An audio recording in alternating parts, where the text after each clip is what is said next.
All right, guys, we're going to talk about double unders and how to make sure that you're controlling the rope properly to get the most out of your movement and the motion to get that double under working smoothly so you don't whip yourself to death, okay? What you're going to do, you can do this a couple different ways. The easiest way to do it, I'm not doing it the easiest way right now because I don't have access to what I would normally be doing to demonstrate this, but the easiest way to do this is to get a cheap jump rope, okay? Get a cheap jump rope, right? A plastic one that's, $4 or $5. You can get it at Walmart or you can get it get off of Amazon or something like that. Cut it in half. Hold it in the middle, cut it in half, and then you're going to have two halves of a rope, okay?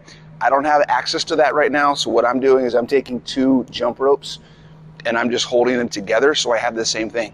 What this is going to do, this is going to allow you to get the motion of the rope moving without you actually having to jump or trip on it so that you can keep working through the motion and not have to stop every one or two jumps, okay? So this allows you to do a couple of different things. One, it lets you feel that the repetitive motion of what a jump rope is all about. And two, you can look at what the rope is doing, record yourself, have someone else watch, get some marks on the ground. We're going to talk about what that's all about, but you can see what the rope is actually doing without it being connected, because what it does without it being connected is going to affect how well you can control it when it is connected, okay? And I'll talk about that in a second. So that's what I want you to do. I want you to get a cheap jump rope, cut it in half. This is called the half rope drill, all right? And there's a couple things we're going to look at. The first thing we're going to look at is the rotation of the rope, okay? When we're doing jump rope, we want to make sure that we're using our wrists and forearms primarily, not our shoulders. So I'm not doing this with my shoulders, right? I'm doing this with my wrists and my forearms. I'm whipping it around each time, okay? That's the first thing we're looking for. We're looking for circular motion, okay? So if I'm standing on a wall, if I'm standing in a hallway, what I want to do is I want to pretend that I have a marker in my hand and I'm trying to draw circles on the walls next to me. I'm trying to draw circles. That's what I'm doing. I'm not doing it with my shoulders. I'm doing it with my wrists and my forearms. You get a lot more action and speed out of it if you do it with your wrists and forearms than if you do it with your shoulders, okay? Your shoulders won't get as tired either.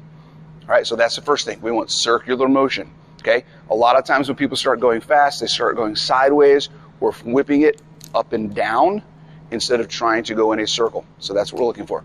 That's the first thing. The second thing, we want to make sure that they're going together at the same time, okay? Often when people get into this motion and they start seeing the ropes without them being separated, one will go faster than the other, and this is what they look like.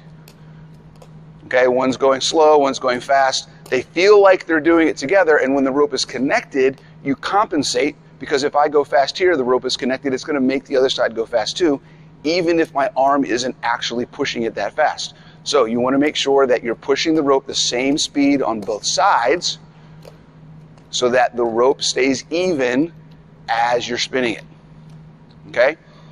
Same speed, same circles, using your forearms and your wrists, okay? That's the second thing. Third thing that you want to look at is you want to look at the position of your wrist and where the rope is going. If I'm not holding my wrist out to the side and I'm not drawing on the wall, notice right now the rope is in line with the lines that I'm standing next to, okay? It's pretty consistent. It's going perpendicular to my body, okay? Parallel to each other, right from the side of my body. If I don't pay attention, this is what starts happening. They start coming in across each other, then I lose tension on the rope. When the rope is connected, this messes all kinds of things up, and you start tripping and whipping yourself like crazy, okay? We want to make sure that the direction we're pushing the rope is to the side so that we're looking like this, okay? Not like this. Okay, that's the third thing, okay? And then the last thing is you can just look at your timing. Just do a regular jump rope. If you can get those three things down when you're standing still, then try to just do them while you're jumping. For regular jump rope. Doesn't even matter if you're doing doubles, singles, whatever. Okay, now you notice there's another way that the angle can change, right? It's not necessarily coming across in front, but if you notice, it started coming into the bottom.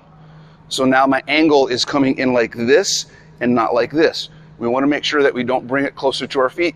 That's also going to be the same as bringing it closer to the front, okay? So the angle that we're spinning the rope, we want it to be flat, straight up and down, perpendicular to our body, parallel to each other. Okay? Those are 3 things that the split rope, jump rope drill is going to help you figure out and get you better at double unders.